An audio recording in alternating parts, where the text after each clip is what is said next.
সমবিরতি ছাত্র আন্দোলন এবং আগস্টের গণ অভ্যুত্থান ছাত্র জনতার বিপ্লবের সঙ্গে যে নামটি অনেকগুলো নামের সাথে বা কয়েকটি নামের সাথে অনেক বেশি করে জড়িয়ে আছে, সেই নামটি আছে মাহফুজ আলম। তিনি অন্তর্বর্তী সরকারের প্রধান উপদেষ্টার বিশেষ সহকারী, তার এটি আরেকটি পরিচয়। তবে সেটি একটি বিশেষ পরিচয় তার। আমরা তার সঙ্গে আজকে কথা বলবো। তিনি আজকে আমাদের অতিথি এসেছেন। জনাব মাহফুজ আলম, আপনাকে আমাদের অনুষ্ঠানে স্বাগত জানাই। আপনাকে আপনি আপনার ব্যস্ততার মধ্যে আমাদেরকে সময় দিয়েছেন, সেজন্য আমরা আপনাকে কৃতজ্ঞতা জানাই। জনাব মাহফুজ আলম, আপনাকে আসলে প্রশ্ন করার আগে আপনাকে আমি বলে রাখি যে আপনাকে নিয়ে কিন্তু অনেকের অনেক রকম কৌতূহল। প্রথম যখন এখন যিনি মাননীয় প্রধান উপদেষ্টার প্রেস সেক্রেটারি আছেন, আমাদের সবার সাংবাদিকদের সিনিয়র ভাই শফিক ভাই যখন আগস্টের 9 তারিখে আপনাকে নিয়ে একটা স্ট্যাটাস দেন, সেই সময় থেকেই আপনাকে নিয়ে আসলে অনেক বেশি কৌতূহল থাকা শুরু হয়েছে। আপনি নিশ্চয়ই জানেন, তারপরও আপনার জন্য একটু বলছি যে তিনি আসলে স্ট্যাটাসটা শুরু করেছিলেন, দর্শকদের উদ্দেশ্যে একটু পরিচয় করা দেওয়ার জন্য একটু বলি। তিনি স্ট্যাটাসটা শুরু করেছিলেন এই বলে, তিনি তার ইংরেজিতে দেয় স্ট্যাটাস, আপনার হয়তো মনে থাকবে, the man in the middle is Mahfuz Abdullah, you can say he was the brains behind the student revolution. তো ব্রেইন বা ডক্টর ইউনুস এই জাতিসংঘে এসে আপনাকে যেভাবে পরিচয় করে দিয়ে থাকুক না কেন, সেটা একটা উনি একটা শব্দ বলেছিলেন মাস্টার মাইন্ড। আপনার কাছে কেমন লাগে যে এই যে পুরো ব্যাপারটা ঘটে গেল খুব তাড়াতাড়ি, আপনাকে ধারণা করা হচ্ছে যে ইউ আর দি ব্রেইন বা you are the master mind, you are the one, এটা কেমন লাগে আপনার কাছে বা কেমন লাগতেছে? আপনি এটা এনজয় করতেছেন, ভালো লাগতেছে, মজা লাগতেছে? না, আমার আসলে মজা লাগতেছে না। বেসিক্যালি হচ্ছে যে মাস্টারমাইন্ড শব্দটা যে দুজনের নাম উল্লেখ করছেন ওনাদের কেউ ইউজ করে নাই। আর যেটা আমাদের শফিক ভাই ইউজ করছেন সেটা হচ্ছে chief strategist, her brain sir use করছেন ব্রেইন। সো মাস্টারমাইন্ডটা হচ্ছে বেসিক্যালি মিডিয়ার সৃষ্টি, মানে একটা মিডিয়া তৈরি করা এবং for hype and fear. So এবং এটা মূলত এখন একটা বাজওয়ার্ড এবং নেগেটিভ বাজওয়ার্ড হিসেবে চলে আসছে আর কি বাংলাদেশে। আই স ইট পজিটিভলি, কারণ হচ্ছে আমি চাই যে বাংলাদেশের যে কোনো আইডিয়াকে ক্রিটিক করার যে সাবলীল সুযোগ তৈরি হয়েছে, এটা আমার ক্ষেত্রে পজিটিভ, কোনো সমস্যা নেই। মানুষ প্রশংসা করবে এবং মানুষ যে সমালোচনা করছে এবং এই যে একটা মিথ ভেঙে দিছে মাস্টার মাইন্ড, এটা ভালো লাগছে না। জনাব আলম, আমি কিন্তু এটাকে দেখছি যে এইটা আপনি যতটা নেগেটিভ ভাবে এটা দেখছেন কিনা আমি জানি না, কিন্তু আমার কাছে কিন্তু মনে হয়েছে যে এটা একটু পজিটিভলিও আমরা এটা দেখতে পারি। বিশেষ করে আপনার যেসব সাক্ষাৎকার বা যেসব কথা পরে মানুষের এখানে আসছে, সেখানে অনেকগুলি চিন্তার এবং চেতনার বা বুদ্ধিরে টোকা দেওয়ার অনেকগুলি জায়গা আছে। আমরা সেগুলি নিয়ে আজকে কিছুটা গল্প, কিছুটা আলাপ, কিছুটা প্রশ্ন করতে চাইব। তো আমি প্রথমে যেটা জানতে চাই সেটা হচ্ছে যে আপনি মাস্টার মাইন্ড হন, ব্রেন হন, আসল লোকটি হন বা আসল লোকটির মধ্যে কোর একটা মানুষ হন, তার চেয়ে বেশি আমার কাছে কৌতূহল হচ্ছে যে আপনারা ডক্টর প্রফেসর মোহাম্মদ ইউনূসকে অন্তর্বর্তীকালীন সরকারের প্রধান হিসেবে ভাবনা কেন করলেন? মানে আপনারাই তো আসলে সে সময় প্রধান হতে পারতেন, হওয়ার জায়গাতেও ছিলেন, সবাই চাচ্ছিল যে একটা তরুণদের একটা জায়গা আসুক। আমি যদি এটাকে বলি যে অন্তর্বর্তী সরকারে আপনারা 2-3 জন তরুণ, বাকিরা সবাই 80+ বা তার কাছাকাছি, এটা কেন হলো বা এইটা কেন আপনারা এরকমভাবে চিন্তা করলেন? কেন আপনারাই আসলে সিংহাসনে বসলেন না, সেটা যদি, বা মূল সিংহাসনে আপনারা বসেন নাই, সেটা যদি আমাদের একটু বলেন।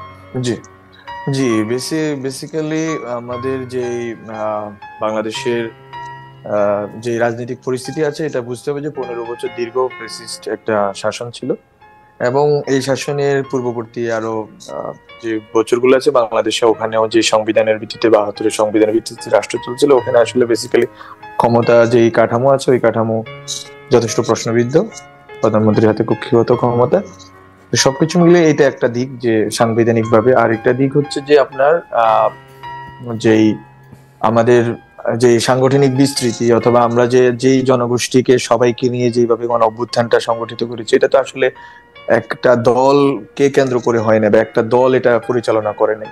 ফলে তো জনগণের ভিতরে অনেক ধরনের কি বলা যায় অ্যাসপিরেশন ছিল, বিভিন্ন ধরনের ইডিওলজিক্যাল ফরমেশন অ্যাক্টিভ ছিল।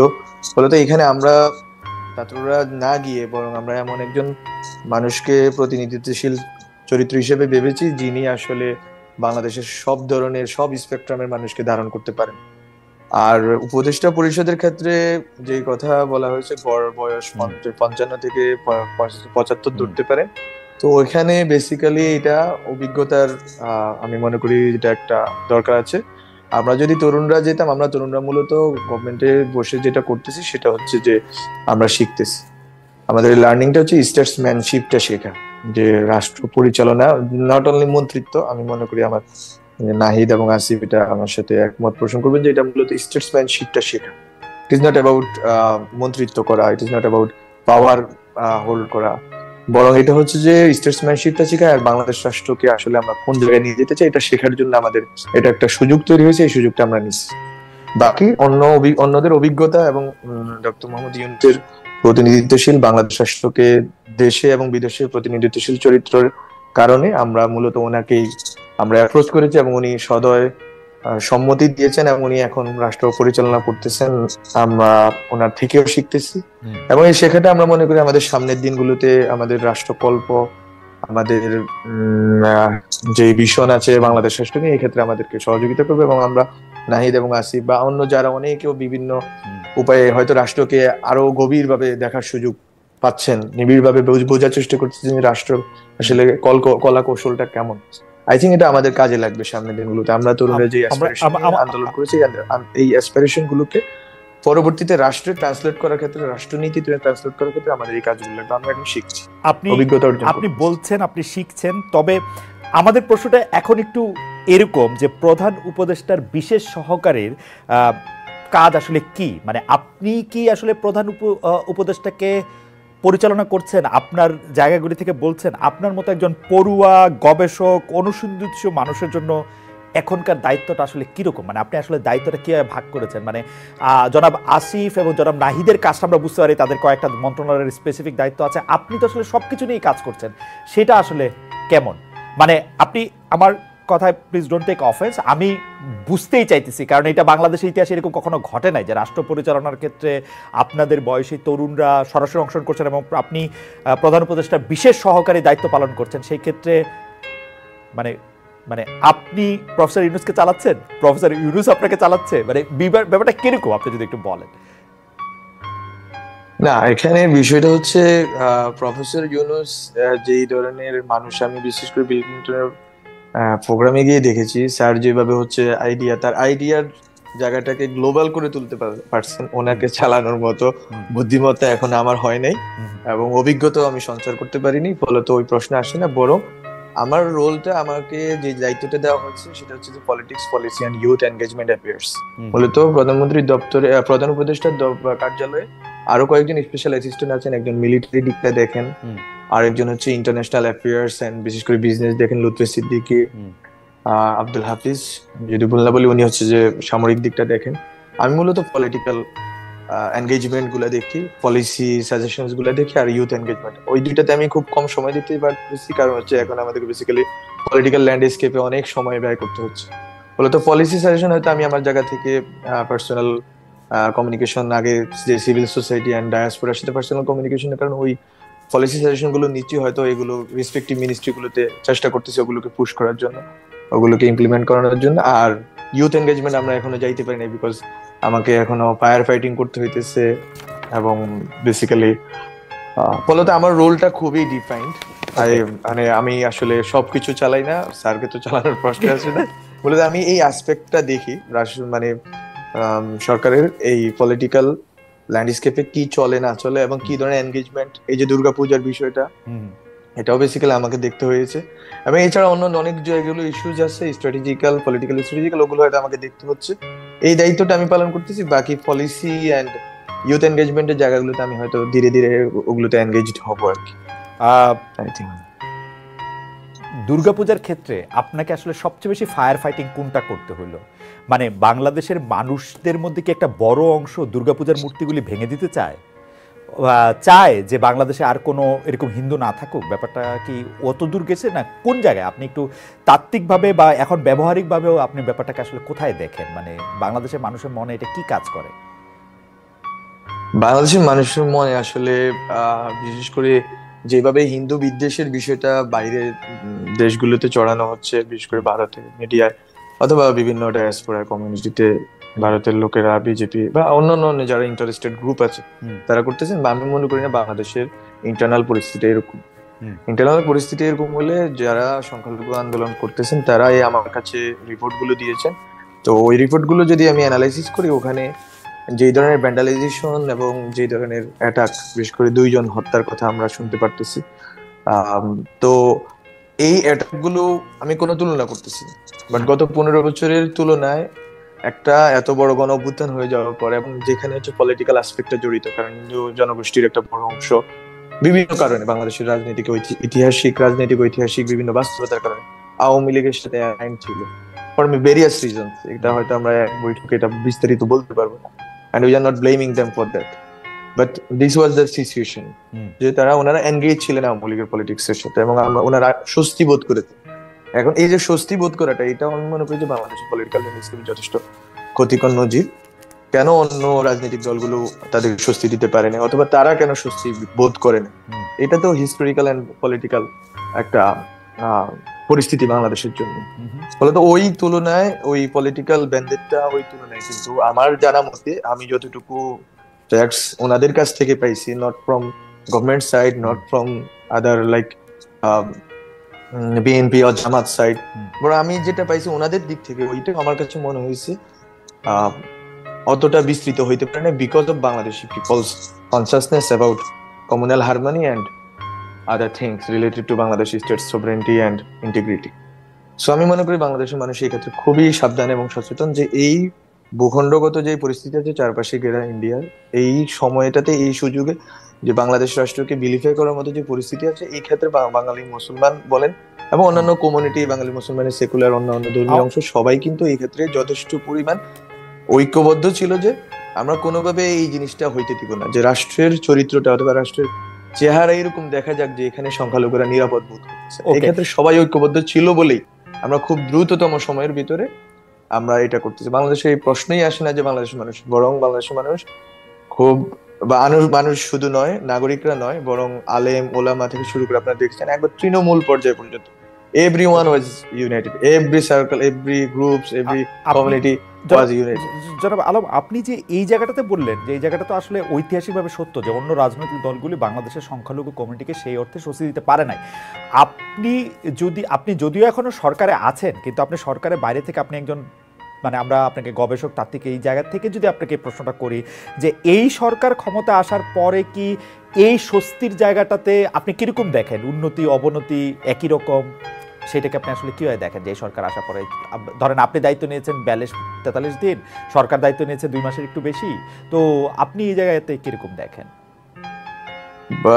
আমি যেটা বলেছি যে স্বস্তির জায়গাটা মূলত দুইটা দিক থেকেই, যে রাজনৈতিক দলগুলোতে হিন্দু জনগোষ্ঠী বা অন্যান্য সংখ্যালঘু জনগোষ্ঠী স্বস্তি পাচ্ছে না, যেমন তেমনি ভাবে সংখ্যালঘু জনগোষ্ঠীর প্রতিও রাজনৈতিক দলগুলো আস্থা পাচ্ছে না। এই যে আস্থার সংকটটা আছে বাংলাদেশ রাষ্ট্রের ভিতরে, সেই সংকটটাকে আমি মনে করি যে হিস্টোরিক্যাল, এবং আমি আমার দায়িত্বের জায়গা থেকে আমি কথা বললে এখন বাংলাদেশের মানুষ এই ক্ষেত্রে খুবই সেন্সিটিভ, তারা মনে করে যে রাষ্ট্রের জায়গাতে যেহেতু চলে গেছি, আমাকে ব্যক্তিগত আমার বুদ্ধিবৃত্তিক অন্বেষে এগুলো থামাই রাখা উচিত। সো আমি হয়তো খুব বেশি কিছু বলবো না, বাট আমার পর্যবেক্ষণ হচ্ছে যে আপনাকে গত 150-200 বছর ইতিহাসের ভিতর দিয়ে আমরা এখানে আসছি। কলকাতা কেন্দ্রিক যে হিন্দু মিডল ক্লাস রাইজ করছে, এবং ওইটার প্রতি যে ক্ষুব্ধতা এবং জমিদার শ্রেণীর প্রতি যে ক্ষুব্ধতা পূর্ব বাংলার মুসলমানদের ছিল, সেটার ট্রান্সলেশন করছে বিভিন্ন পরতে এটা ট্রান্সলেশন করছে। পাকিস্তান আমলে হয়েছে, পাকিস্তানের আমলে অনেকগুলো দাঙ্গার ভিতর দিয়ে হয়েছে, ওই দাঙ্গার ভিতর দিয়ে আবার আওয়ামী লীগ দাঙ্গা বিরোধী, সাম্প্রদায়িকতা বিরোধী আন্দোলনের ভিতর দিয়ে আবার হয়তো হিন্দুদেরকে অ্যাকোমোডেট করার চেষ্টা করছে। তো ফলত এই যে জিনিসগুলো আছে, এটা তো এমন একটা বুনন যেটা হচ্ছে যে আপনার হিস্টোরি 60-70 বছর ধরে। এখন বিএনপি গঠিত হয়েছে 78-79 সালে। বিএনপি রাজনৈতিক অ্যাম্বিশন, ওখানে হিন্দুদের অংশগ্রহণ, মোটামুটি একটা অংশগ্রহণ আছে, কিন্তু প্রথম থেকেই ছিল, আছে। কিন্তু আমি বলতেছি যে আওয়ামী লীগের সাথে যে সম্পর্কটা, আওয়ামী মুসলিম লীগ নামের পরিবর্তন করা এবং অন্যান্য অনেকগুলো সম্পর্কের জায়গাটা, আওয়ামী মুসলিম লীগ নামের পরিবর্তনের সাথে কিন্তু অনেক ইন্টারেস্টিং একটা হিস্ট্রি জড়িত, যে সেপারেট ইলেক্টোরেট বন্ধ হয়ে গেছে। You know about that? 1954 সালে সেপারেট ইলেক্টোরেট বন্ধ হয়ে গেল, সেপারেট ইলেক্টোরেটের দাবি কিন্তু এখনকার হিন্দু নেতারা আবার সেপারেট ইলেক্টোরেটের দাবি তুলতেছে। আমার মনে হয় যে জনাব আলম, আমরা নিশ্চয়ই আপনার সাথে এই কথাগুলি বললে, আপনার যেহেতু জানাশোনা পড়াশোনা বেশি, আমরা অনেকক্ষণ ধরে কথা বলতে পারবো, কিন্তু আমি শুধু উপর জায়গা থেকে আপনাকে একটু জানতে চাইবো যে স্বস্তির কথা আপনি বলতেছিলেন এবং হিস্টোরিক্যাল পার্সপেক্টিভ আপনি ব্যাখ্যা করতেছিলেন, সেইটা কি এই 2 মাসের মধ্যে আপনি কার্ভটা কেমন দেখেন? যে স্বস্তির জায়গাগুলি ফিরে আসতেছে, থাকতেছে, একই রকম আছে, বেশি আছে, কম আছে, ওই জায়গা থেকে যদি আপনি একটু বলেন। রাষ্ট্রের জায়গা থেকে নাগরিকের জায়গায় আছে, রাষ্ট্রের জায়গা থেকে নাগরিকের জায়গায় আছে, কিন্তু যখন it comes to community question, it's come to historical question, এটা আরো লং জার্নির বিষয়, আরো লং জার্নির বিষয় লাগবে। কেন লং জার্নি? রাষ্ট্রের জায়গা থেকে নাগরিক আমরা যতটুকু চেষ্টা করতেছি যে তারা যাতে আমরা ফিল করেন, যাতে তারা অনুভব করেন রাষ্ট্রটা তাদের নিজেদের, এবং তাদেরকে এখানে বসেই রাষ্ট্রের পলিসিতে সবগুলো ফাংশনারিজে ওনারা অংশগ্রহণ করবেন এবং ওনারা বাংলাদেশ রাষ্ট্রকে শক্তিশালী রাষ্ট্র হিসেবে ওনারা গড়ে তোলার ক্ষেত্রে ওনাদের মানে অংশটা নিশ্চিত করবেন। আমরাও সেক্ষেত্রে ওনাদের সাথে কাজ করব, সবগুলো কমিউনিটির সাথে কাজ করব। কিন্তু যখন it comes to the question of, মানে আমরা তো শুধু রাষ্ট্রে আর পেপার ওয়ার্কে বসবাস করি, আমরা বসবাস করি কমিউনিটির ভিতরে, আমরা বসবাস করি প্রতিবেশের ভিতরে, আমার প্রতিবেশী। আমার মনে হয় যে আপনি বিষয়টি যথেষ্ট পরিষ্কার করেছেন, কিন্তু এটা আসলে আরেকটু চর্চা করার বিষয়। কিন্তু আপনি নিশ্চয়ই খেয়াল করেছেন যে আপনি প্রথম আলো পত্রিকায় একটি সাক্ষাৎকার দিয়েছেন, সেই সাক্ষাৎকারের ফলে আপনি নানাভাবে অনেকে আপনাকে ভালো বলেছেন, কেউ কেউ আপনার সমালোচনা করেছেন। যে বিষয়টা নিয়ে আপনার অনেক বেশি সমালোচনা করেছে, সেটাকে একদম সহজ ভাষায় দেখলে আউট অফ কন্টেক্সট সেটাকে বাইর করা হয়েছে, এরকম যে পাকিস্তানের ইসলামের সাথে বাংলাদেশের ইসলামের একটা পার্থক্য রয়েছে, যায় না, উত্তর ভারতের ইসলামের সঙ্গে যায় না, সেরকম একটা পার্থক্যের জায়গা থেকে বলেছেন। আপনি দেখেছেন যে এইটা নিয়েও আপনাকে আসলে কথা শুনতে হয়েছে। আপনি একদম স্পষ্ট করে বলেছেন যে আমি আসলে আপনাকে কোট করতে চাই যে রাষ্ট্র যদি ইসলামকে জায়গা করে দিতে চায় তাহলে তো ইসলামী সীমিত নিপীড়নের অনুষঙ্গ হয়ে যাবে। ইসলামী উম্মার ধারণা তো বিশ্বজনীন, জাতি রাষ্ট্রের ক্ষেত্রে সেটা খাটে না। আপনি আরও বলেছেন পুরোপুরি শরিয়ার প্রশ্ন আসে তাহলে শরিয়াও পাওয়া যাবে না, রাষ্ট্রও পাওয়া যাবে না। আপনি জানমালের, জীবন আর মালের হেফাজত করার কথা বলেছেন, মানবাধিকারের আদিকলকে প্রকাশ করার কথা বলেছেন, মীমাংসা এখানকার কথা বলেছেন। আপনি কি মনে করেন যে আপনার যে এই উপলব্ধি, সেই উপলব্ধির সাথে যেটাকে আপনি মীমাংসা বলতেন, সেই মীমাংসার সাথে আসলে সংখ্যা গরিষ্ঠ জনতা আপনার মীমাংসাটা বুঝতে পারছে, বা আপনার মীমাংসাটাই কি এই সরকারের যে নোশন আছে সেইটার প্রতিভা কিনা? না, এটা মূলত আমরা যখন আমরা তো এই যে আওয়ামী লীগের যে ফ্যাসিস্ট প্রবণতা, ফ্যাসিস্ট মানে অনুশীলন, এগুলোকে তো আমরা ব্যাখ্যা করার চেষ্টা করছি, এবং এখানে আমরা বোঝার চেষ্টা করছি আসলে কোন কোন জায়গাগুলো থেকে ফল্ট লাইন আছে, হিস্টোরিক্যাল, কালচারাল এবং ইডিওলজিক্যাল। তো ওই জায়গাগুলোতে আমরা ধরার চেষ্টা করছি, এবং আমরা তখন বোঝার চেষ্টা করছি যে এটা তো সাথে জাস্ট গণ অভ্যুত্থানের সাথে সম্পৃক্ত না, এর আগে আমাদের দীর্ঘ পঠন পাঠন এবং আমাদের রাজনৈতিক চর্চার ভিতর দিয়ে আমরা বুঝতে পারছি যে আওয়ামী লীগের এই জায়গাগুলোতে হাত না দিলে Awami League will be there for a long period. It is not about Sheikh family, it is not about Awami League and Chhatra League, it is about an ideology called Mujibbad as framework। তো ওখানে 72 সংবিধান থেকে 4 মূলনীতি ইনক্লুডেড। সো এখানে আমরা বোঝার চেষ্টা করেছি যে বাংলাদেশে এখানে ফল্ট লাইনস গুলো কি। বাংলাদেশে 1950 সালে আলেমরা বসে ইসলামী শাসনতন্ত্র আন্দোলন শুরু করলেন, কনস্টিটিউশনাল, বললেন যে ইসলামী শাসনতন্ত্র দিতে হবে। 9 বছর লাগছে পাকিস্তানের ইসলামী শাসনতন্ত্র ভিত্তিক ইসলামিক রিপাবলিক অফ পাকিস্তানের কনস্টিটিউশন বানাইতে, এবং সবাই জানে, পুরো দুনিয়া জানে পাকিস্তানের মতো একটা রাষ্ট্র কোথায় গিয়ে দাঁড়াইছে। এখন আমাকে বুঝতে হবে, এবং অনেকগুলো রাষ্ট্রে ইসলামী আইন, শরিয়ার প্রয়োগ আছে। এখন ওগুলো নিয়ে হচ্ছে যে পুরো দুনিয়াতে এক ধরনের প্রস্তাবনা আছে যে শরিয়ার সাথে রাষ্ট্রের সম্পর্কের জায়গা থেকে, ওইটাই আমি জাস্ট একটা রিফ্লেকশন, লং হিস্টোরিক্যাল মানে হচ্ছে যে জার্নির একটা রিফ্লেকশন আমি বাংলাদেশের সোসাইটির ক্ষেত্রে উপস্থাপন করছি, এবং বাংলাদেশের সোসাইটির ক্ষেত্রে এটা আমাকে 100% মানুষ মানতে হবে এটা আমি মনে করি না। বাট এই রিফ্লেকশনটা আমি মনে করি যে প্রতিফলিত হয়েছে যখনই জামাত ইলেকশনে দাঁড়াইছে, অন্য যারা ইলেকশনে দাঁড়াইছে, তখনই আপনারা দেখবেন যে এটা প্রতিফলিত হয়েছে যে আসলে বাংলাদেশের মানুষ শরিয়া চায় কিনা। তাহলে তো বোঝা যায়, মানে আরো অনেকগুলো। আপনি কি আসলে সেটা ভোটের নাম্বার দিয়ে আপনি বিবেচনা করছেন? ধরা যাক জামাত 3টা সিট পেয়েছে বা 3% ভোট পেয়েছে, তার মানে বাংলাদেশের 3 ভাগ লোক শরিয়া চায়। আপনি কি ওই রকম সরল অ্যানালজিতে যেতে চান? না, আমি ওইটা যাইতে চাই না, কিন্তু আমি যদি বলি যে যদি বাংলাদেশের অধিকাংশ মানুষের শরিয়া চাইতো, ইসলামী একটা রাষ্ট্র চাইতো, যে রাষ্ট্রটা ইসলামী হয়ে উঠুক বা ইসলামী শরিয়া অনুযায়ী চলুক, তাহলে তারা কোনো না কোনো উপায়ে এটাকে এক্সপ্রেস করত।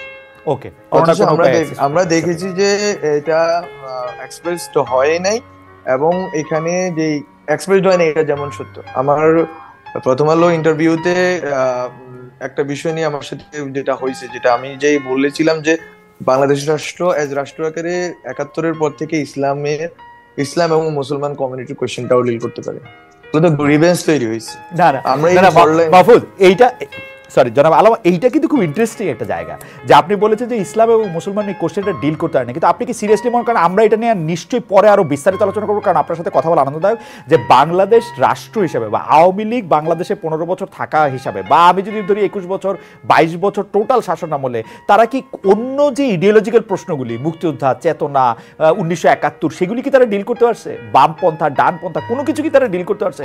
আওয়ামী লীগ যেমন পারে নাই, অন্য রাজনৈতিক দলগুলো কি পারছে? আপনি এইটার মীমাংসা আপনার কাছ থেকে আমরা একটু শুনতে চাইবো, কিন্তু সেটা একটা আলাদা আলোচনা, কারণ আমি অনেকগুলি প্রশ্ন বললে বসে আছি, আপনাকে হয়তো অনেকগুলি প্রশ্ন করা হবে না, সেগুলো আলাদা আলোচনা, আমি শুধু একটা বলে রাখলাম।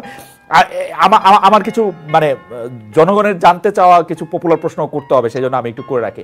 আপনি এটাকে ছাত্র জনতার আন্দোলন বলছেন, আমরা যেটাকে ছাত্র জনতার আন্দোলন বলছি, আমি আপনার কাছে জানতে চাই এর মধ্যে সেনাবাহিনীর ভূমিকাটা আপনি একটা হিস্টোরিয়ান হিসাবে সেটাকে আসলে কত দিবেন? মানে অনেক বেশি দিবেন, সেনাবাহিনীর কারণেই এটা হয়েছে, সেনাবাহিনী আমাদের অনেক সাহায্য করছে, সেনাবাহিনীর একটা বড় ভূমিকা ছিল, আপনি সেই ভূমিকাটা আসলে কিভাবে দেখেন?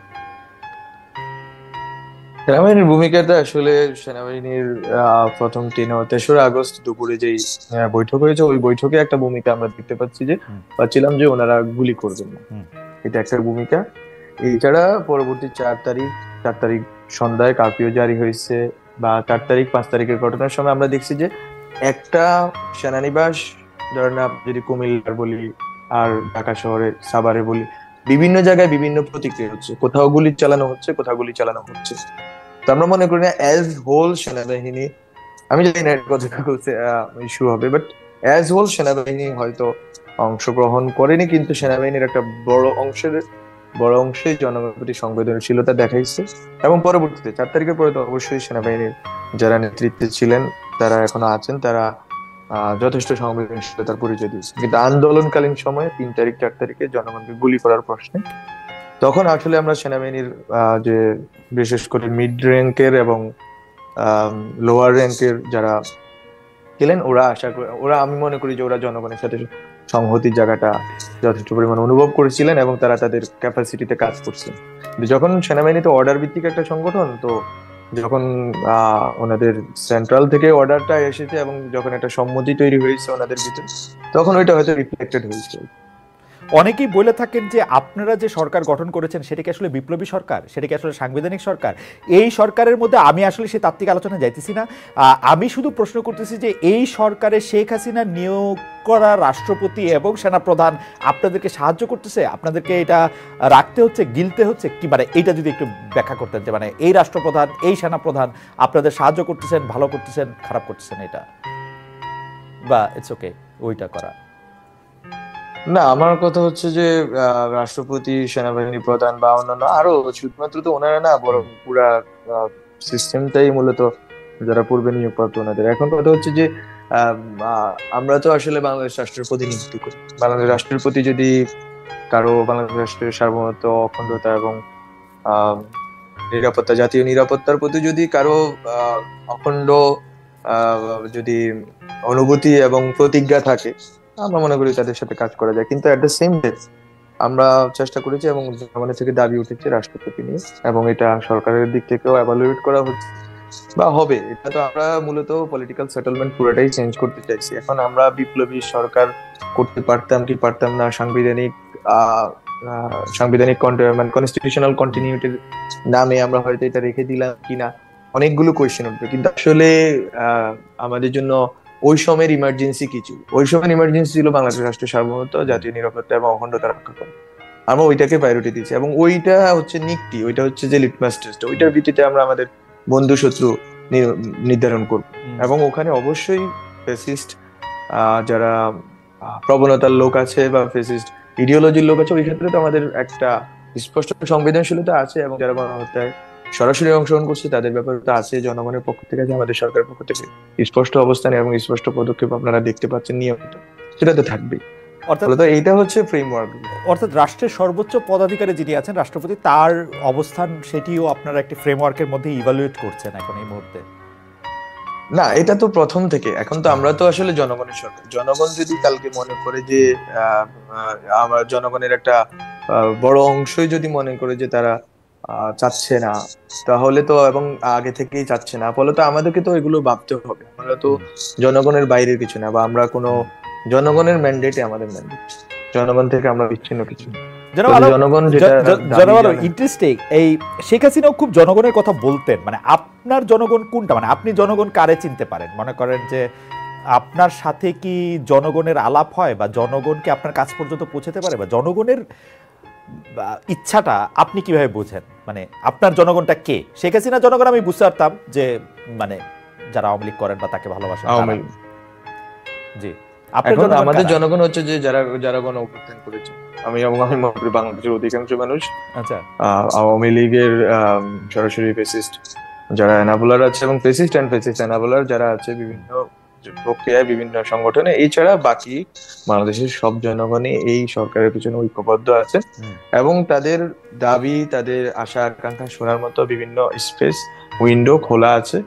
এটা অন্তত দুর্গাপূজার ইভেন্টে আপনারা বুঝতে পারেন এত বড় একটা কমিউনিটির উৎসবের ক্ষেত্রে আমরা কিভাবে ওনাদের সাথে এনগেজ হয়েছি, এবং ওনাদের দাবি দাওয়া মানার ক্ষেত্রে আমরা কিভাবে ওনাদেরকে কাছে পৌঁছাইছি, আমরা নিজেরা গিয়ে পৌঁছেছি। ওনারা দাবি দাওয়া জানাইছেন মাঠে, আমরা গেলাম, আমরা কথা বললাম, ওনাদের কাছ থেকে শুনলাম। এই যে ডায়ালগের ভিত্তিতে আমরা কিন্তু রাষ্ট্রটা পরিচালনা করছি। কোনো আরবিট্রারিনেস নেই রাষ্ট্রের ভিতরে, যেটা ডক্টর মোহাম্মদ ইউনূস স্যার বারবার বলেছেন যে এই যে কোনো আরবিট্রারিনেস এটা রাষ্ট্রের ভিতরে, বরং এটা চলতেছে জনগণ এবং রাষ্ট্রের যে কলকব্জা, এটার ভিতরে কনসালটেশন চলতেছে। ওকে, এবং আমি মনে করি এই কনসালটেশনের ভিতরে রাষ্ট্রটা আরো শক্তিশালী রূপ ধারণ। আমরা আমাদের ঠিকানার জনগণকে প্রশ্ন করেছিলাম। আপনি আসছেন বলে আমরা দুটি জরিপ পরিচালনা করেছি। জরিপের প্রথমটি আমরা ঠিকানার দর্শকদের প্রশ্ন করেছিলাম যে রাষ্ট্র মেরামত প্রশ্নে ডক্টর ইউনূসের সরকার সঠিক পথে আছে বলে মনে করেন কিনা। শতকরা 41% দর্শক মনে করেছেন যে হ্যাঁ সঠিক পথে আছেন, না মনে করেন শতকরা 59% দর্শক। ৬২,০০০ দর্শক আমাদেরকে ভোট দিয়েছেন। পরেরটা নিয়ে আমরা আসছি। যেহেতু জনাব আলম আপনি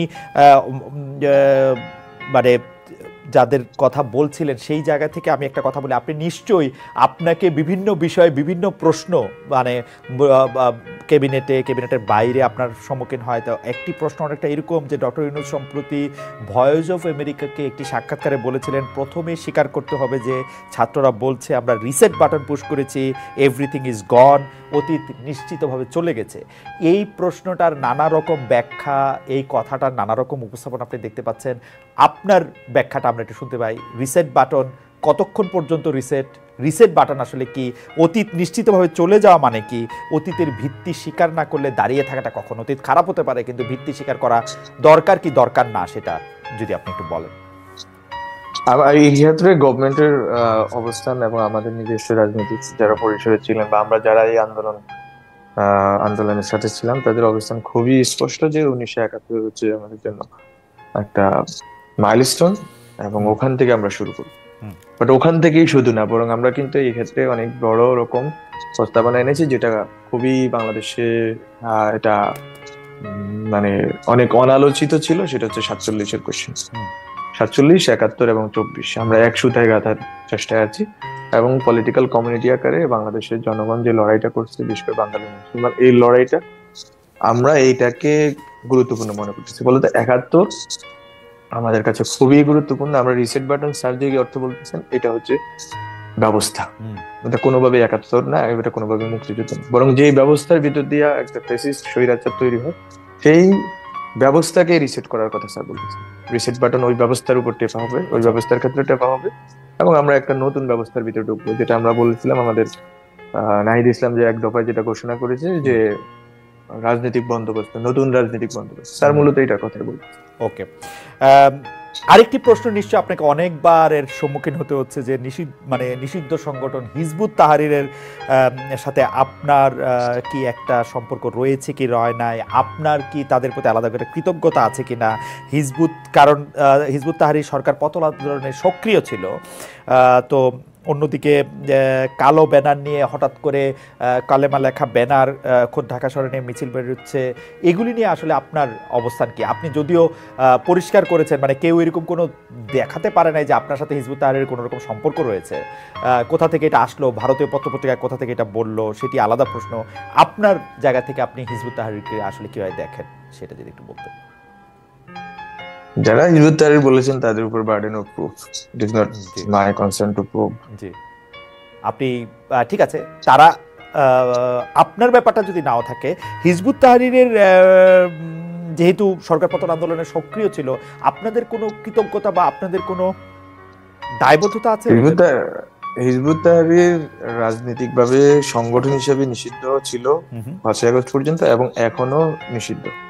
এখনো যদি হ্যাঁ, এখনো নিষিদ্ধ, আইনত নিষিদ্ধ সংগঠন। এবং যদি হিজবুত তাহরিরের প্রতি কোনো দায়বদ্ধতা থাকতো তাহলে জামাতের আমির যেভাবে দাওয়াত পেয়েছেন 5ই আগস্টে, সেইভাবেই হিজবুত তাহরিরের যিনি দায়িত্বে আছেন, আমি জানি না, তাদেরকে চিনি না, কোনোদিনও তাদের সাথে আমার মুখ দেখা দেখি হয় নাই।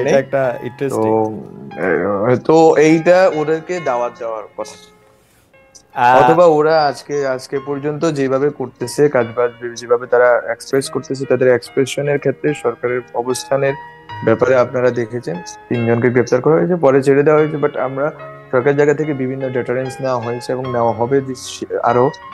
তো এখানে আসলে কোনো রকম আন্ডার টেবিল কোনো এগ্রিমেন্ট নেই, কোনো কৃতজ্ঞতার বোধ নেই, বরং বাংলাদেশের জনগণের একটা বৃহত্তর অংশ যাদের বিভিন্ন অ্যাসপিরেশন আছে।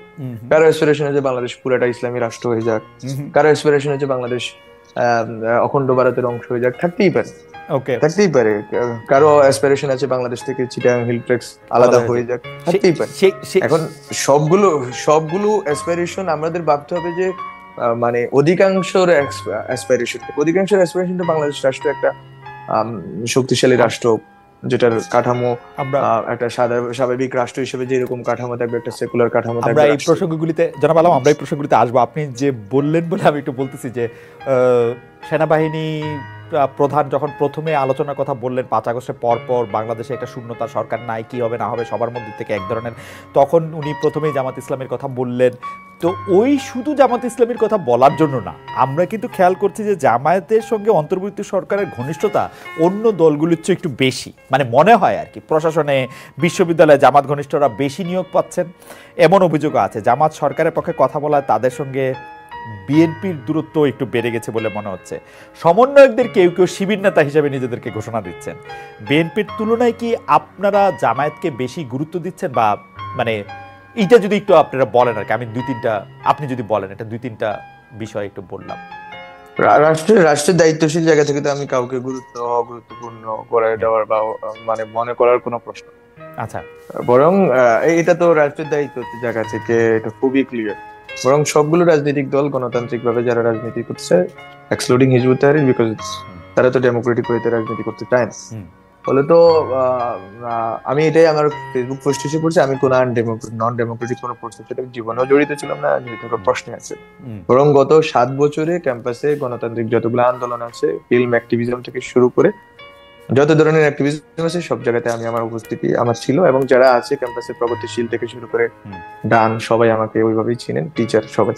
তো আমার এই জন্য বলছি আমার প্রুভ করার কিছু নেই, ইট ইজ দেয়ার না। এইটা কি মনে হয়? আচ্ছা, না আপনি প্রুফ করেন না, আপনি কিন্তু আমি যদি প্রশ্নে আসি, আমি যদি উত্তরে আসি আপনার, যে এখানে বেসিক্যালি বিএনপি, জামাত বা অন্যান্য রাজনৈতিক সংগঠন কাউকে কোনো ভ্যান্টেজ পয়েন্ট দেওয়া হচ্ছে না, বরং সবাই এখানে সরকার যখন আলোচনা করতেছেন সবাইকে ডাকা হচ্ছে। আপনারা দেখবেন গত শনিবারে সবাইকে ডাকা হলো, বিএনপি, জামাত, তারপর ইসলামী আন্দোলন, হেফাজত, তারপর হচ্ছে যে গণতান্ত্রিক জোট, বামফ্রন্ট, মানে তারপর হচ্ছে যে এবি পার্টি এবং গণ অধিকার পরিষদ, মানে যত ধরনের গণতান্ত্রিক শক্তি আছে যারা জনগণের পক্ষে দাঁড়াইছে, শেখ হাসিনার ফ্যাসিজমের বিরুদ্ধে দাঁড়াইছে, তাদের সবাইকে কিন্তু সরকার অ্যাকোমোডেট করার চেষ্টা করছে। সরকার একটা টেবিলে এনে আলোচনা এবং পরামর্শের ভিত্তিতে এই রাষ্ট্রটা চালানোর চেষ্টা করতেছে।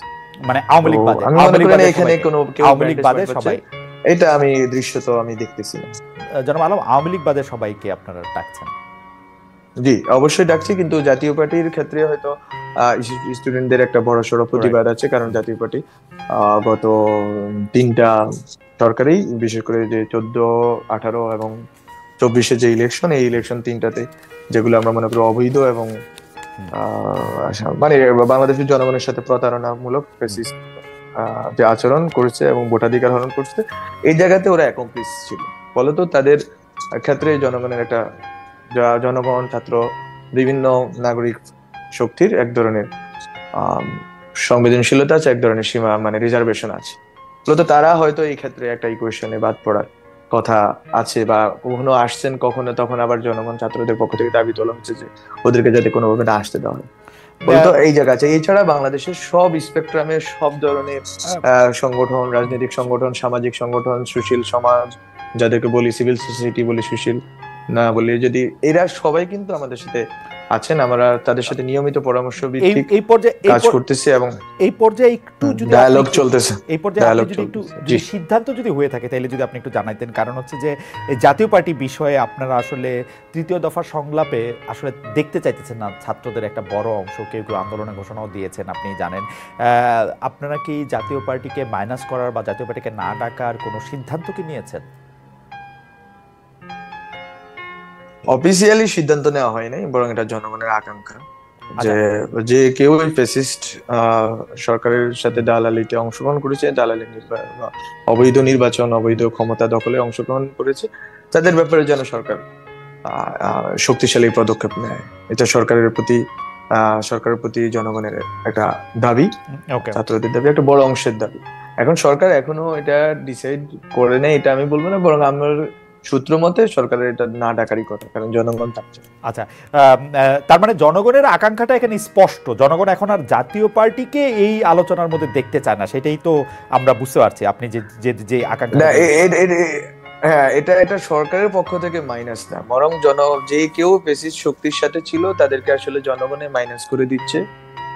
মানে এটা সব জায়গাতে হচ্ছে, সর্বত্র হচ্ছে, এটা কমিউনিটিতে হচ্ছে, এটা জনগণের এই আকাঙ্ক্ষাটা কি জাতীয় পার্টিকে ডাকার আগেও তো আপনারা জানতেন, তারপরও জাতীয় পার্টিকে আপনারা ডেকেছেন কি জনগণের আকাঙ্ক্ষাটা দেখতে, নাকি নিজেদের বোঝাটা ঠিক আছে কিনা একটু দেখার জন্য? না না না, বরং এটা বেসিক্যালি প্রথমবার যখন জাতীয় পার্টিকে ডাকা হয়েছিল, আমার তখন আমি ছিলাম, আমি যতটুকু জানি ওই সময় আমি অ্যাক্টিভলি পার্টিসিপেট করি নাই এই প্রসেসে, so I don't know about that. আমি আসলে ওইটার দায়িত্ব নিয়ে কথা বলতে পারবো না। ওকে, বাট ওই সময় ডাকার ব্যাপারে আমি দেখেছি যে একটা রিজার্ভেশন তখনও ছিল। আমি তখনও দায়িত্ব নিইনি, আমার যদি ভুল না বলি আমি। আচ্ছা, ঠিক আছে। আমরা এবার আরেকটা জরিপের ফলাফল আপনাদেরকে শোনাই। সেটি হচ্ছে যে আমরা বৈষম্য বিরোধী সমন্বয়কদের রাজনৈতিক দল সম্পর্কে দর্শকদের জানতে চেয়েছিলাম। প্রিয় দর্শক, বৈষম্য বিরোধী সমন্বয়কদের নিজস্ব রাজনৈতিক দল প্রতিষ্ঠা করা দরকার মনে করেন কিনা? শতকরা 41% দর্শক মনে করছেন যে তারা মনে করেন যে সেটা করতে হবে, শতকরা 59% মনে করছেন সেটা করবেন না। অতি অল্প সময় ছিল, সেটি আসলে 37,000 দর্শক এটি ভোট দিয়েছেন। এই প্রসঙ্গে আমরা আসব, কিন্তু যারা মাহফুজ আলম, আমরা আপনি প্রথমে যে বিষয় নিয়ে কথা শুরু করেছিলেন, একটি বয়ান বা মানে যেটাকে আমরা আসলে বয়ান তৈরি করাই বলি, যে আওয়ামী লীগের একটি তৈরি করা বয়ান এরকম ছিল যে, বা কেউ কেউ এই বয়ানটা বিশ্বাসও করতো, বা তারা মনে করতো যে হ্যাঁ এই বয়ানটা সত্য, যে তারা ক্ষমতায় থাকলে সংখ্যালঘুরা ভালো থাকে। সাম্প্রতিক নিরাপত্তা দাবিতে আপনি হিন্দুদের ব্যাপারটা আপনি একটার পর একটা বললেন, কিন্তু আরও দুইটা প্রসঙ্গে একটু আপনার মতামত জানতে চাইবো, যেটা হচ্ছে পাহাড়ে অশান্তি, পীরপন্থীদের উপর আক্রমণ, এমনকি বৌদ্ধ ভিক্ষু, যেটি আমরা আসলে বৌদ্ধ মঙ্কদের কথা আপনি বলছিলেন যখন অনুষ্ঠান শুরু হয়ে তার আগে, তাদের বিদ্যাপীঠগুলির উপর এইদের উপর আক্রমণের ঘটনায় কি আওয়ামী লীগের বয়ান অনেকটা বাস্তবতার ভিত্তি পায় কিনা? না, বরং হচ্ছে যে আওয়ামী লীগের আমলে চেয়ে বেশি নিপীড়ন, নির্যাতনে তারা শিকার হয়েছে, এটা হচ্ছে সত্য কথা। এবং বাংলাদেশে সেটাকে আপনি ঐকিক নিয়ম করে দেখছেন জনাব মাহফুজ আলম? সেটাকে আপনি ঐকিক নিয়ম করে দেখছেন? স্পষ্টতই আওয়ামী লীগের আমলে বেশি হয়েছে কি সেটা ঐকিক নিয়ম করে দেখছেন? মানে 5 বছরে কতটা হয়েছে, 2 মাসে কতটা হয়েছে, ওরকম, নাকি আপনি বেশি হয়েছে মানে সেটার স্ট্যাটিস্টিক্স? না, এখন এখন আমার কথা হচ্ছে যে 2 বছর 1 বছর, এখন আমি তো 2 বছর যাইনি। এখন আপনি যদি আমাকে এই 2 মাস সময় দেন যে আপনার 2 মাস হয়েছে, এই 2 মাসে কতটুকু হয়েছে, এইভাবে কিন্তু আমরা বোধহয় অবজেক্টিভলি জিনিসটা দেখতে পারবো। আপনি কিভাবে এখন আমি যদি দেখতেছেন? 5 বছর যদি থাকে সরকার, 2 বছর থাকে, 3 বছর অথবা 1 বছর থাকে, তখন আমরা বুঝতে পারি। এটা তো রেশিও দিয়ে ঠিক হয় না। ঠিক হয় জনগণের মনস্তত্ত্ব কি, ঠিক হয় হচ্ছে বিচারহীনতা দিয়ে, ঠিক হয় হচ্ছে যে আপনার ইনস্টিটিউশন গুলো কাজ করতেছে কিনা, ঠিক হচ্ছে অ্যাড্রেস করা হচ্ছে কিনা, আরো অনেকগুলো ইনস্টিটিউশন এবং রাজনৈতিক ফাংশন দিয়ে। সেখানে আওয়ামী লীগ চরম ভাবে ব্যর্থ।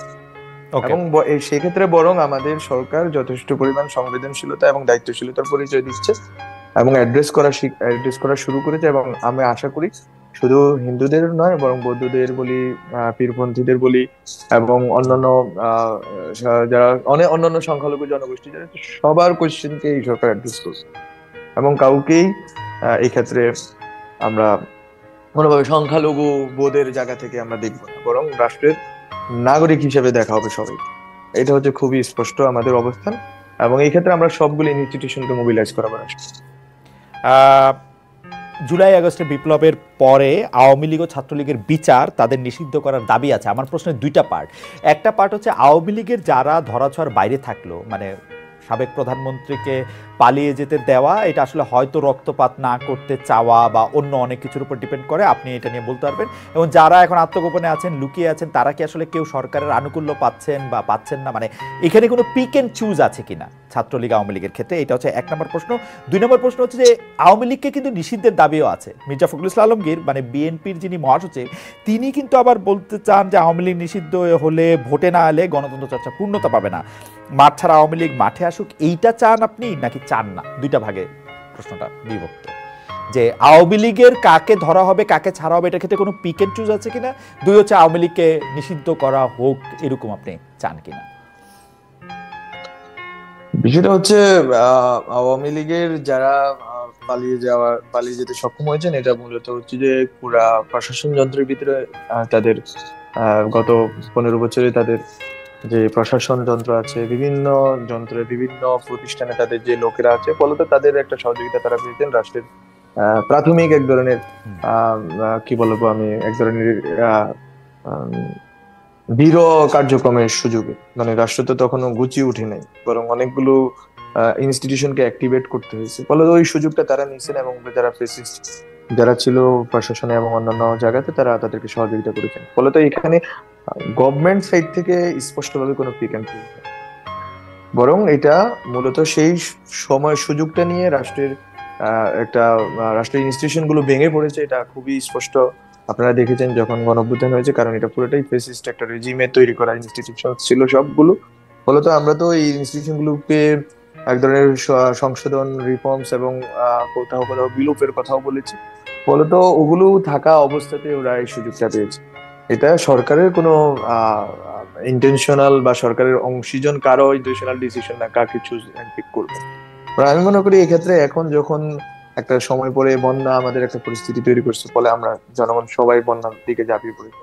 এছাড়া আরো অনেকগুলো পরিস্থিতি আমাদের সামনে আসছে, আমরা ফায়ার করে যাচ্ছি। ফলে ওখানে আমরা ইনস্টিটিউশন গুলোকে অ্যাক্টিভেট অলরেডি শুরু হয়েছে, দেখতেছেন আপনি ল অ্যান্ড অর্ডার সিচুয়েশন ধীরে ধীরে ভালো হচ্ছে। আর এটা একটা আপনার হচ্ছে প্রথম প্রশ্ন, যে আমরা গভর্নমেন্ট সাইডে কোনো চুজ এন্ড পিক নেই, বরং এখানে গভর্নমেন্ট যথেষ্ট পরিমাণ যখনই অ্যাক্টিভেট করা গেছে প্রতিষ্ঠানগুলোকে এবং পার্জ আউট করা গেছে, এক ধরনের মানে কি বলা যায়, সংশোধনের দিকে আমরা আগাচ্ছি। এবং শুধুমাত্র ব্যক্তি না, বরং প্রতিষ্ঠান সংস্কারের কথাগুলো একেবারে আমরা ভিজিবল দেখতে পাচ্ছি কমিশন গুলো গঠনের ভিতর দিয়ে। ফলত আমরা দেখতে পাচ্ছি একটা উন্নতি করছে। উন্নতি ঘটার সাথে সাথে দেখবেন যে আপনি আইনত এবং আগের মতো যেন তেন মামলা দিয়ে গ্রেপ্তার করা হচ্ছে না, বরং সুনির্দিষ্টভাবে গ্রেপ্তার করা শুরু হয়েছে। আমরা মনে করি যে গ্রেপ্তার হবে এবং তাদের মানবাধিকার নিশ্চিত করে তাদের যথাযথ বিচারের আওতায় নিয়ে আসবে। এটা আমাদের আমি যদি বলি, আমাদের এখনো স্পষ্টভাবে ফ্রম গভর্নমেন্ট সাইড এটা ডিসিশন মেড হয় নাই। কিন্তু একটা বিষয়ে ছাত্রদের দিক থেকে আমরা রিসেন্টলি শুনতে পাচ্ছি, সেটা হচ্ছে ছাত্রলীগকে নিষিদ্ধ করার বিষয় সন্ত্রাসী সংগঠন হিসেবে।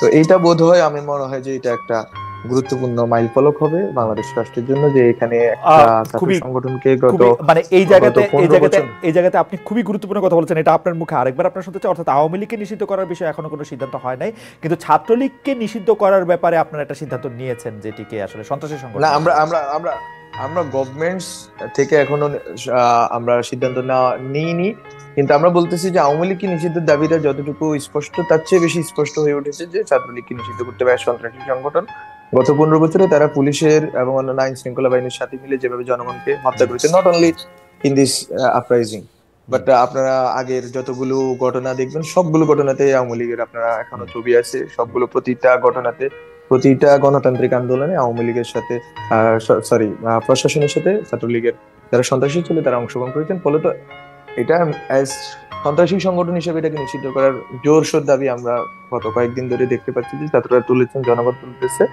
তো এইটা একটা আমি মনে করি একটা ডেভেলপমেন্ট, কিন্তু আওয়ামী লীগের বিষয়ে ডিসিশনটা আসলে জনগণের পক্ষ থেকে আসতে হবে আরো জোরসোরে, এবং সেটার আসলে আমি যেটা বলেছি, আমি আমার পুরাতন আরেকটা বক্তব্য বলেছি, সেই আমি ওই পজিশনে আমার ব্যক্তিগত জায়গা থেকে, নট ফ্রম গভর্নমেন্ট সাইড, আমি ব্যক্তিগত জায়গায় আমি বিশ্বাস করি যে আওয়ামী লীগ 1971 সালে পরে জামাত কোয়েশ্চেন যেভাবে ডিল না করার কারণে যেই জটিলতার ভিতরে বাংলাদেশ রাষ্ট্র পড়ে গেছে, এইটা আবার হচ্ছে কিনা এই ব্যাপারে আমি সন্দেহ, যে আবার যদি আওয়ামী লীগকে নিষিদ্ধ করা হয় সেখানে কি ধরনের একটা ফাটল থেকে যাবে বাংলাদেশ রাষ্ট্রের ভিতরে, কি ধরনের জটিলতা থেকে যাবে সমাজের ভিতরে, সেটা আমাদের ভাবতে হবে। আপনি এটা চাচ্ছেন না, মানে আপনার ব্যক্তিগত মতের ক্ষেত্রে আপনি কোনো কিছু, আপনি এটা একদম স্পষ্ট করেছেন যে আপনি কোনো কিছু আসলে নিষিদ্ধ করার পক্ষে বা এরকম করতে চান না।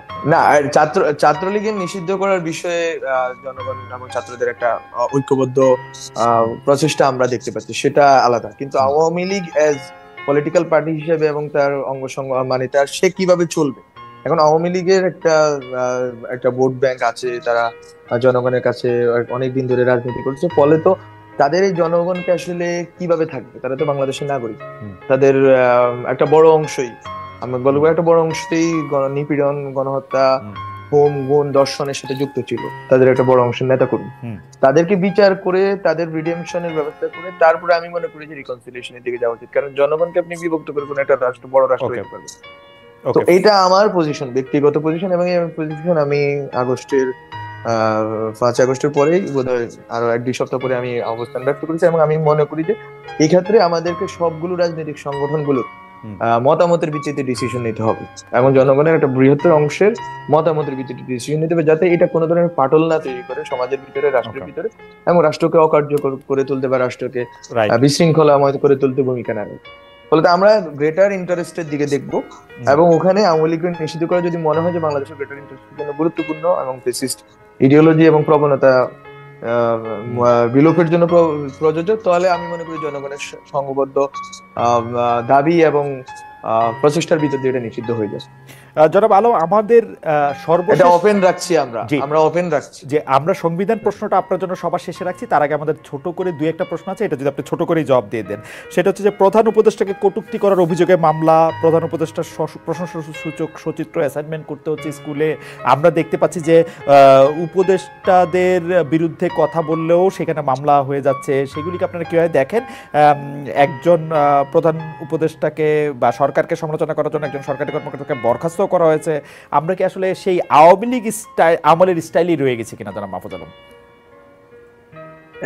এখন এখানে হচ্ছে গুরুত্বপূর্ণ যে ইকুয়েশন, সেটা হচ্ছে একটা ফ্যাসিস্ট ইডিওলজি এন্ড দল পরাজিত করা, আর এর পরবর্তী সরকারকে আপনি আগের কোন সরকারের সাথে মিলিয়ে দেখতে পারেন। এটা হচ্ছে এক ধরনের গুরুত্বপূর্ণ, যেটা অনেকেই ইভেন এখানকার রাজনৈতিক সংগঠনগুলোর ভিতরে অনেকেই হয়তো ভুলে যান।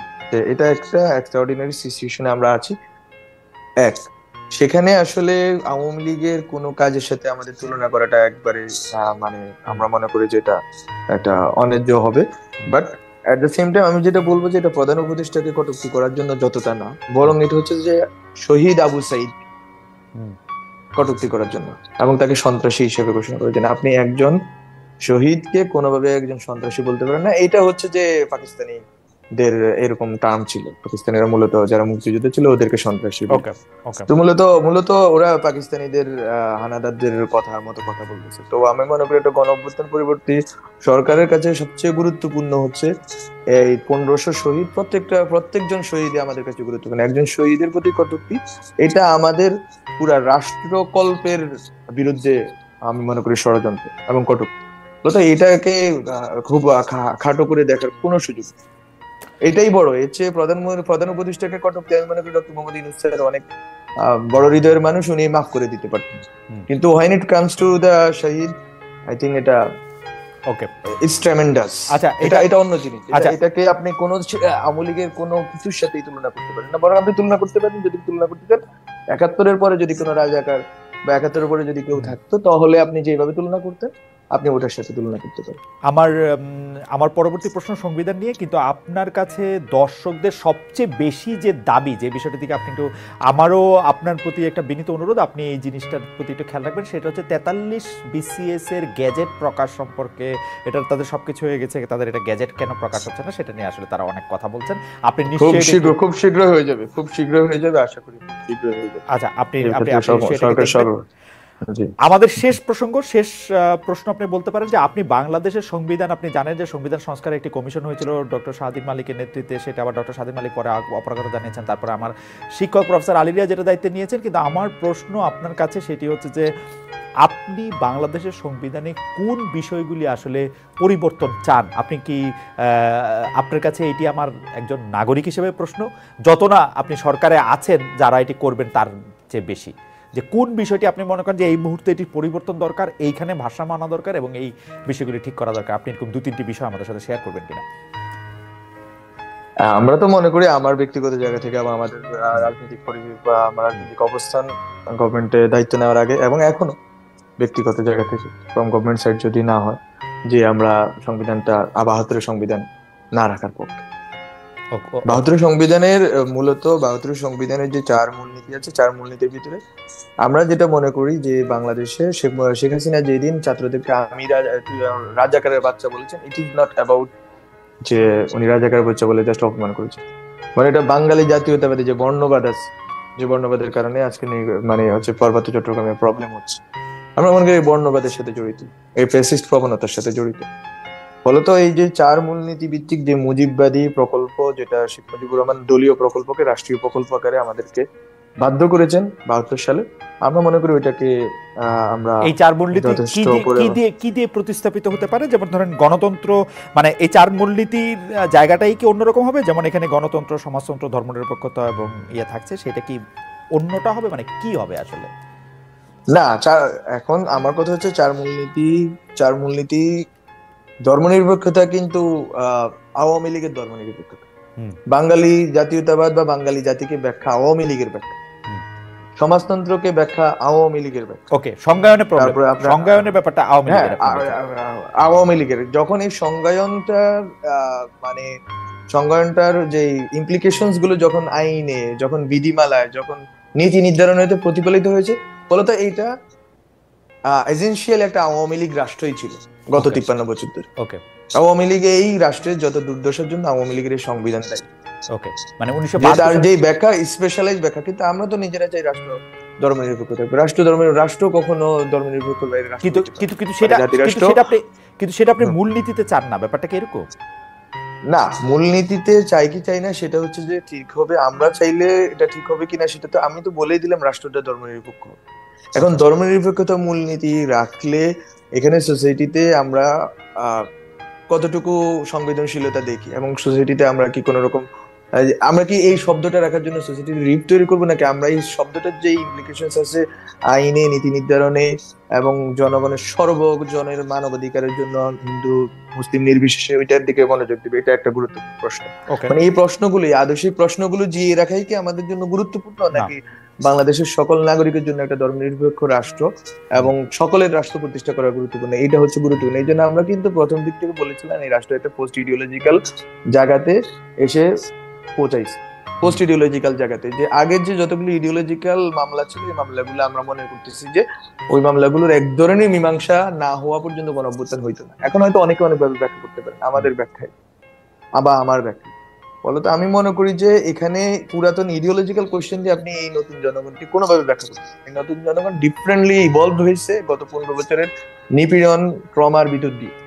আপনি একে পুরাতন ইকুয়েশন দিয়ে দেখতে পারেন, বরং 71-এর এই যে ট্রমা এবং এবারকার ট্রমা, আমি এটা ব্যাখ্যা করেছি। আমি নিজেও যখন ছিলাম, কারফিউ চলতেছিল, আমি হুমায়ুন আহমেদের একটা উপন্যাস পড়তেছিলাম, নাম বলে গেছি, কিন্তু ওইটা উপন্যাসটা ছিল কারফিউ নিয়ে। ইট ওয়াজ সেম, ইট ওয়াজ লিটারালি সেম। তো আমি মনে করি যে এটা খুবই গুরুত্বপূর্ণ যে 71-24 কিন্তু মাঝখানে 72-এর যেই দুর্ঘটনা ঘটাই গেছে আওয়ামী লীগ, এই দুর্ঘটনা থেকে বাংলাদেশের জনগণকে মুক্তি দিতে হবে। It is not the question of ideology. Ideological কোয়েশ্চেনে আমরা খুবই ক্লিয়ার কাট যে বাংলাদেশ আসলে রূপান্তরটা কেমন হবে।